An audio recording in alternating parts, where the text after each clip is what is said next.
Hello guys, welcome back to Logical Thinking. So guys, क्या आप जानते हैं कि पूरे वर्ल्ड में लैंड एरिया के हिसाब से सबसे बड़ी कंट्री कौन सी है? Yes, obviously Russia. रशिया के पास पूरे वर्ल्ड की 11% लैंड है, जो कि approx 17 million kilometre square area तक फैला हुआ है। फॉर रेफरेंस, इंडिया का total area approx 3.3 kilometre square है। तो कंपेरेटिवली एक रशिया 5 इंडिया जैसे बड़े देश के बराबर है। तो आप ही सोचिए कितना बड़ा, कितना वास्ट होगा रशिया। पर आपको ये जानकर हैरानी होगी कि जिस देश के पास पूरे वर्ल्ड का सबसे ज़्यादा लैंड एरिया है, वो पॉपुलेशन के मामले में पूरे वर्ल्ड में 9th नंबर पर आता है। तो आखिर इसके पीछे का रीज़न क्या है? अगर आप भी जानना चाहते हैं तो जल्दी से जाइए और वीडियो को लाइक, शेयर और चैनल को सब्सक्राइब कर दीजिए। तो चलिए शुरू करते हैं। इस टाइम पर रशिया की पॉपुलेशन अप्रॉक्सीमेटली 15 करोड़ लोग हैं, जो कि कंपैरेटिवली बहुत कम है।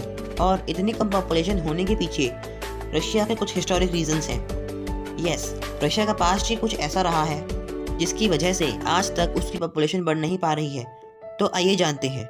1990 जब रशिया इंडिपेंडेंट हुआ था, उससे पहले रशिया सोवियत यूनियन कहलाता था, USSR, जो कि 1992 से पावर में आया था और वो 1990 तक रहा। उससे पहले Russia was ruled by Tsar Nicholas II, जो कि बहुत ही ब्रूटल था, बहुत क्रूर था।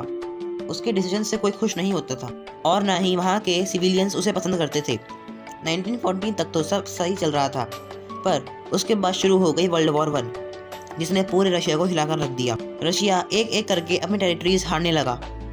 अप्रॉक्स 20 लाख सोल्जर्स उस टाइम पर मर गए थे और उस टाइम रशिया में फूड शॉर्टेजेस भी शुरू हो गई। लोग भूख के कारण मरने लगे और कुछ बीमारियां भी फैल गईं, जैसे स्पेनिश फ्लू, टाइफाइड, और इन बीमारियों की वजह से रशिया के नॉर्मल सिविलियंस की भी डेथ होने लग गई। According to the census, approx 70 lakh लोग उस टाइम पर मर गए। वर्ल्ड वॉर 1 में रशिया फॉर्चुनेटली जीत गया, पर जीतने का मतलब ये नहीं है कि उसको कोई नुकसान नहीं झेलना पड़ा, क्योंकि जीता तो वो बाद में है। उससे पहले तो उसको लड़ना पड़ा ना। तो उस लड़ाई में ही उसे कितने सोल्जर्स, उसे कितने लोग मर गए। और फिर जब वर्ल्ड वॉर 1 खत्म हो गई, उसके बाद शुरू हो जाती है सिविल वॉर, जिसमें रशियन लोगों ने जार निकोलस II को हटाने के लिए प्रोटेस्ट शुरू कर दिए। ये सिविल वॉर 1918 से 1920 तक चली और इसमें भी 1 करोड़ लोगों को अपनी जान गंवानी पड़ी। तो गाइस, आप लोग एक चीज़ नोटिस कर पा रहे होंगे कि कैसे रशिया में कॉन्टिन्यूसली पॉपुलेशन डिक्लाइन हो रही थी। पहले वर्ल्ड वॉर 1, फिर भूखमरी, उसके बाद कुछ बीमारियां जैसे टाइफाइड, स्पेनिश फ्लू, और उसके बाद सिविल वॉर। इस वजह से रशिया की पॉपुलेशन कॉन्स्टेंटली डिक्लाइन हो रही थी। और सिविल वॉर के खत्म होते ही रशिया सोवियत यूनियन बन गया, जिसे USSR भी कहते हैं। कुछ टाइम तक तो सब सही चला, पर जल्द ही वो भी बहुत ज़्यादा ब्रूटल हो गए। रशिया में उस time murders, Wars, crimes, looting बहुत बढ़ गई। ये सब देखकर मिलियंस ऑफ लोग माइग्रेट हो गए। कितने लोग रशिया छोड़कर भाग गए और कुछ लोग तो अंडरग्राउंड शिफ्ट हो गए। और फिर कुछ साल बाद 1913 में फिर शुरू हो गई वर्ल्ड वॉर 2 और फॉर्चुनेटली रशिया जीत जाता है।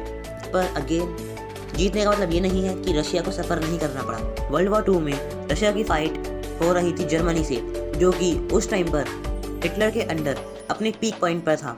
मतलब उस टाइम पर जर्मनी एक सुपर पावर कहलाया जा सकता था और रशिया कॉन्टिन्यूसली उसे लड़ते लड़ते हार रहा था। वो अपनी टेरिटरीज लूज कर रहा था, थैंक्स टू US कि उस टाइम पर उसने at the end world war 2 में एंट्री ली। वर्ल्ड वॉर 2 में वर्ल्ड वॉर 1 के मुकाबले रशिया के ज़्यादा सोल्जर्स मरे। According to census 2.4 crore soldiers उस टाइम पर मर गए। और वर्ल्ड वॉर 2 के बाद रशिया में कॉन्स्टेंटली रिवॉल्ट्स और रेवोल्यूशंस भी शुरू हो गए, ताकि रशिया अब एक इंडिपेंडेंट नेशन बन सके। और फाइनली 1990 में रशिया को इंडिपेंडेंस मिल जाती है। इंडिपेंडेंस के बाद भी रशिया में माहौल ठंडा नहीं हुआ। उसने लगातार 15 स्प्लिट्स झेले। मतलब जैसे कुछ देश इंडिया से निकलकर बने हैं, जैसे पाकिस्तान, श्रीलंका, बांग्लादेश, नेपाल, वैसे ही रशिया के भी उस टाइम पर बहुत स्प्लिट्स हुए और कुछ देश उसके अंदर से निकल के बाहर हो गए और उन्होंने अपने आप को इंडिपेंडेंट डिक्लेयर कर दिया, जैसे यूक्रेन, कजाकिस्तान, उज़्बेकिस्तान, एस्टोनिया और भी कई। सो गाइस, यही था रशिया का पास्ट। और आप लोग ये चीज़ क्लियरली देख सकते हैं कि कैसे रशिया में कॉन्स्टेंटली कुछ इवेंट्स अकर हुए थे, जिनमें रशिया ने अपनी पॉपुलेशन कॉन्स्टेंटली खो दी। और आज इवन आफ्टर इंडिपेंडेंस रशिया की पॉपुलेशन बढ़ नहीं पा रही है और उनके पॉपुलेशन ना बढ़ने के पीछे और भी कुछ रीजंस हैं, जैसे कि वहाँ की कुछ जियोग्राफिकल कंडीशंस ऐसी हैं और वहाँ के लोगों की कुछ सोच भी ऐसी है। सो आई होप आपको वीडियो अच्छी लगी होगी। अगर वीडियो अच्छी लगी हो तो make sure to like the video and subscribe the channel. So thank you for watching this video. Thank you very much.